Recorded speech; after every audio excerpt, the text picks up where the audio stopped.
Thanks very much for staying with us. Time now for Eye on Africa with me, Georgia Calvin-Smith. Tonight, Nigeria's President Muhammadu Buhari is re-elected for a second term. His closest rival says that he stole the vote and vows to take his claims to court. Also, Chadian returnees who are forced back home from Niger following attacks by Nigerian Boko Haram fighters struggle to get by as they're denied refugee status. And an 11-year-old author in South Africa has already released more than a book a year in her short 4-year career. Stacey Freese now encouraging other kids to explore the wonder of the written word. But first, Nigeria's President Muhammadu Buhari has been re-elected. The 76-year-old took 56% of the vote. His closest challenger, the PDP's Atiku Abubakar, got about 41%. The campaign was a fraught one, and around 67 people have died in election-related violence since Saturday's polls. Buhari said that his second term will, though, be an inclusive one and promised to tackle the country's economic and security challenges. While some Nigerians are hopeful moving forward under Buhari, others are sceptical that he's likely to do any better over the next 4 years. There must be a winner and a loser. So as Buhari has emerged the winner, is for the opposition party to accept the defeat and we are all Nigerians. We are all working toward the betterment of this our country. Yes, many people don't want him, but since he has come to be, let him look at the mistake he did before. Buhari is working tightly to see everybody to come together and stay as one Nigerian. And I'm very sure he will do that as his possible best. We are suffering and smiling. This is the country that we have found ourselves. To me, I don't know. I just pray we still have a little hope. Well, the opposition PDP's been accusing Buhari of planning on tampering with the vote since well before Saturday's polls. It now plans on taking those accusations to court. Chika Odua tells us more. This was a very crucial election for Nigeria. All around the world, people were watching very closely. On Twitter, Kenya's president came out to congratulate Buhari. He says that Buhari's victory indicates that Nigerians trust Buhari. Congratulation messages also came from the Chinese government, as well as from the presidents of Ghana, Senegal, and Niger. More are expected to come along the way. Within the African Union, Buhari is highly respected, mainly because of its efforts to stamp out corruption in Nigeria. But there is still some serious doubt to the credibility of the election. The main opposition party, that's the People's Democratic Party, PDP, alleges that the ruling APC party used state security agents to intimidate voters going to their polling stations this weekend. It also claims that within at least one state, the number of votes cast exceeded the number of registered voters. The PDP is expected to go to court against these grievances, and of course it has the right to do so. However, no independent observer cited any case of election fraud. As Buhari continues to lead Africa's largest democracy, he faces a huge number of tasks before him. Firstly, insecurity. This year marks 10 years since Boko Haram waged war on the Nigerian government as it tries to establish an Islamic caliphate in the northeastern part of the country. More than 37,000 people have been killed in Boko Haram-related attacks. Buhari also has to try to continue to boost the economy, which is still recovering from a very severe recession. Buhari is also trying to steer Nigeria away from its heavy reliance on oil production. The government depends on at least 80% of its government revenue to come from oil production. And finally, Buhari has to try to unite what is now a very divided country. Only 35% of people registered came out to cast their ballot. He has to try to win the trust of millions of Nigerians as the disconnect between the elite and the masses continue to grow wider. Buhari will be sworn in on May, and preparations are now underway. Chika Odua there for us in Abuja. Now, Kenyan emergency services are still struggling to put out fires that have ripped through Mount Kenya National Park. The blaze has been going on since Saturday, and despite helicopters dousing flames, they've been spreading fast because of high winds and dry conditions. Wildlife's been killed and huge swathes of vegetation destroyed as the 6-kilometre-long fire line moved from Lake Ellis towards Lake Alice.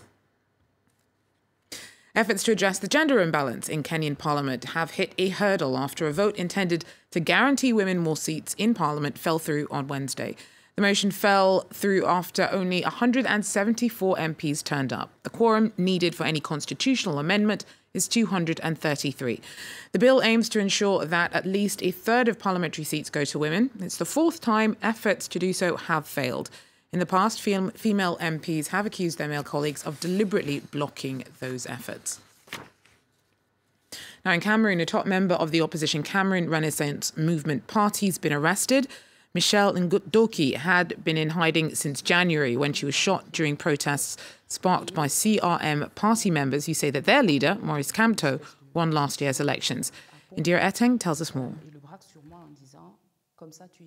The chain of arrests of CRM party members in Cameroon is far from over. The most recent to be detained is barrister Michelle Ndoki. Now, the spokesperson of Maurice Kamto's Cameroon Renaissance Movement Party confirmed that the outspoken lawyer and politician was taken into custody Tuesday and whisked off to an unknown location. For over half a decade, Michelle Ndoki has been a fierce critic of President Paul Biya's 36-year-old regime. She defended the CRM party against the state of Cameroon in post-electoral litigations last year. Now, Michelle Ndoki and her party insist it was Kamto and not Biya who won the 2018 polls.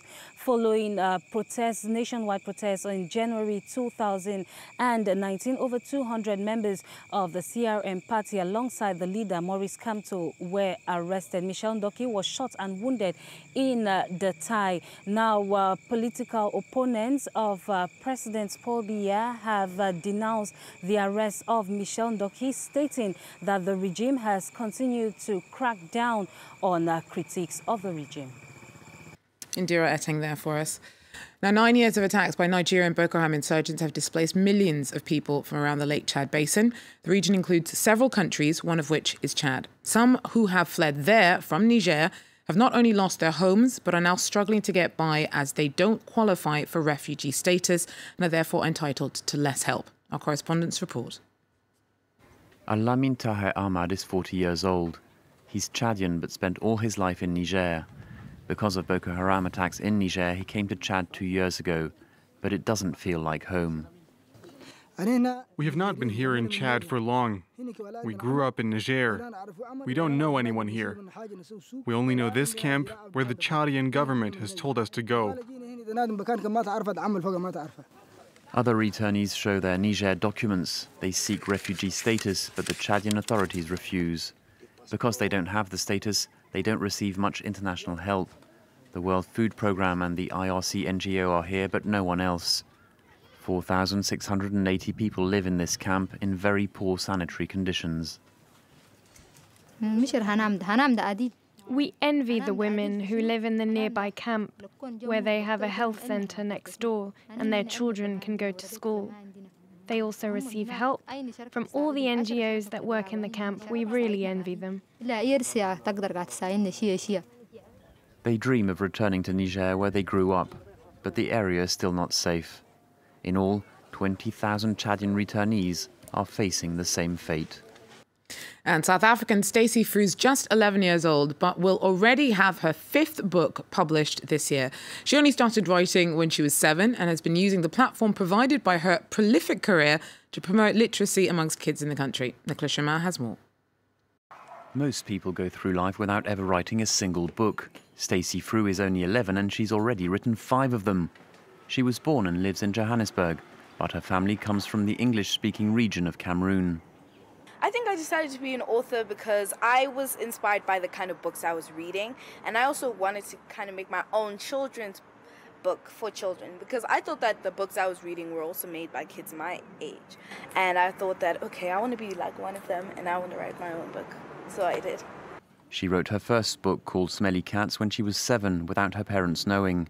Now they follow her work more closely. Her mother is also an author. When it comes to her writing, we really don't have a say because we don't interfere. Sometimes we don't notice. All I have to do often is ask her, what are you writing now? Where are you on? And if she likes, she talks. If she likes, she doesn't talk. So it makes life very easy for us.